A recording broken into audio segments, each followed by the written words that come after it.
Judges chapter 16. Samson went to Gaza, and saw there a prostitute, and went into her. The Gazites were told, "Samson is here." They surrounded him and laid wait for him all night in the gate of the city, and were quiet all the night, saying, "Wait until morning light, then we will kill him." Samson lay until midnight, then arose at midnight and took hold of the doors of the gate of the city, with the 2 posts, and plucked them up, bar and all, and put them on his shoulders and carried them up to the top of the mountain that is before Hebron.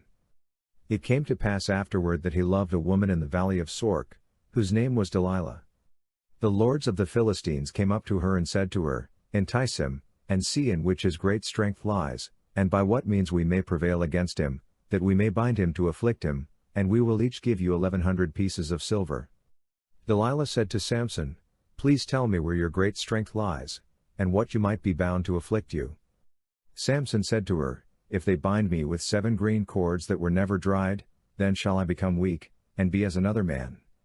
Then the lords of the Philistines brought up to her 7 green cords which had not been dried, and she bound him with them. Now she had an ambush waiting in the inner room.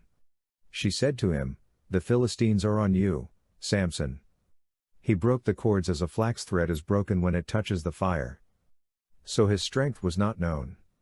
Delilah said to Samson, "Behold, you have mocked me, and told me lies.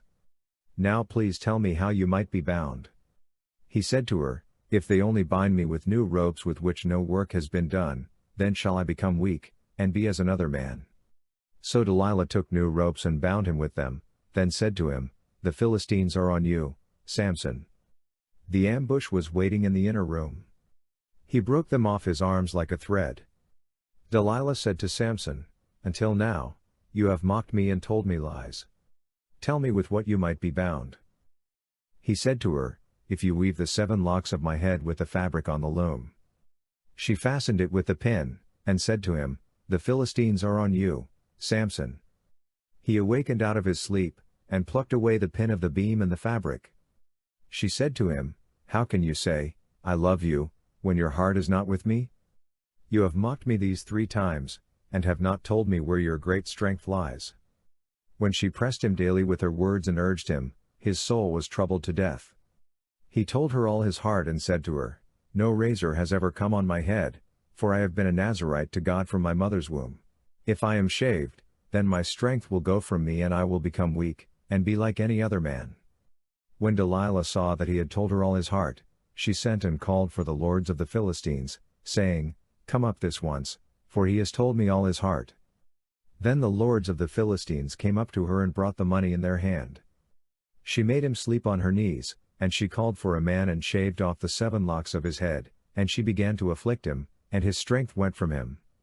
She said, "The Philistines are upon you, Samson." He awoke out of his sleep, and said, "I'll go out as at other times, and shake myself free." But he didn't know that Yahweh had departed from him. The Philistines laid hold on him and put out his eyes, and they brought him down to Gaza and bound him with fetters of bronze, and he ground at the mill in the prison. However, the hair of his head began to grow again after he was shaved. The lords of the Philistines gathered together to offer a great sacrifice to Dagon their god, and to rejoice, for they said, "Our God has delivered Samson our enemy into our hand."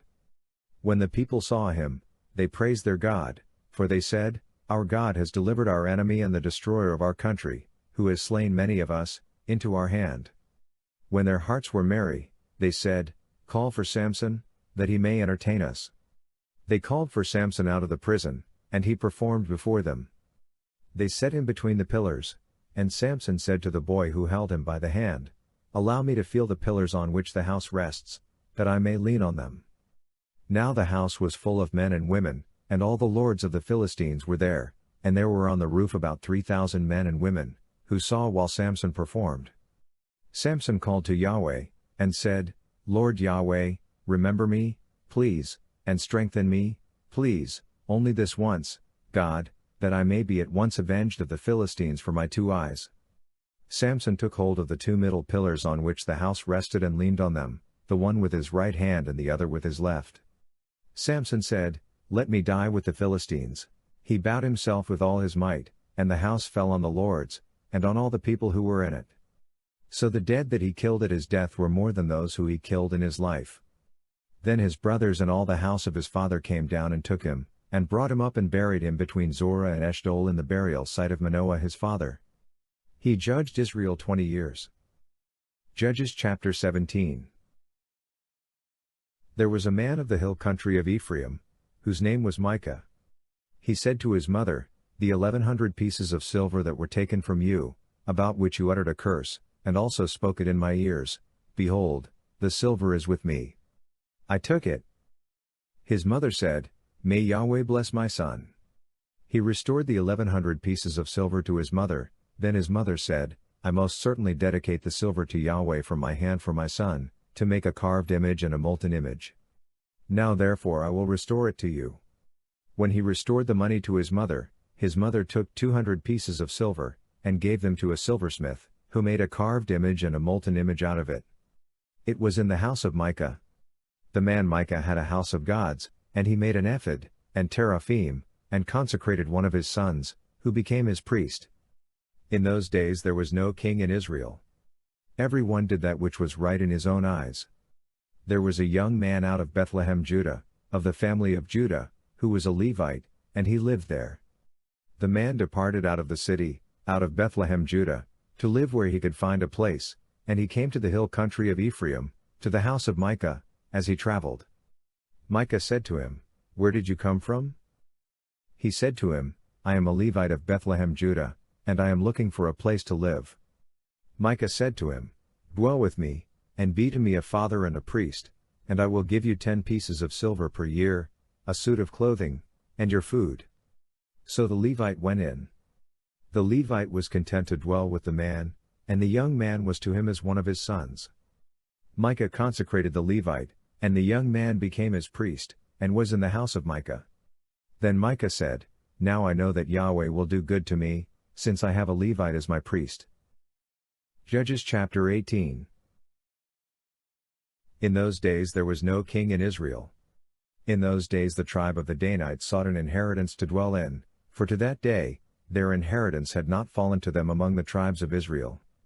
The children of Dan sent 5 men of their family from their whole number, men of valor, from Zorah and from Eshtaol, to spy out the land and to search it. They said to them, "Go, explore the land." They came to the hill country of Ephraim, to the house of Micah, and lodged there. When they were by the house of Micah, they knew the voice of the young man the Levite, so they went over there and said to him, "Who brought you here? What do you do in this place? What do you have here?" He said to them, "Thus and thus has Micah dealt with me, and he has hired me, and I have become his priest." They said to him, "Please ask counsel of God, that we may know whether our way which we go shall be prosperous."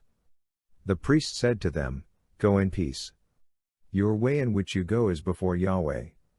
Then the 5 men departed and came to Laish and saw the people who were there, how they lived in safety, in the way of the Sidonians, quiet and secure, for there was no one in the land possessing authority, that might put them to shame in anything, and they were far from the Sidonians, and had no dealings with anyone else. They came to their brothers at Zorah and Eshtaol, and their brothers asked them, "What do you say?" They said, "Arise, and let's go up against them, for we have seen the land, and behold, it is very good.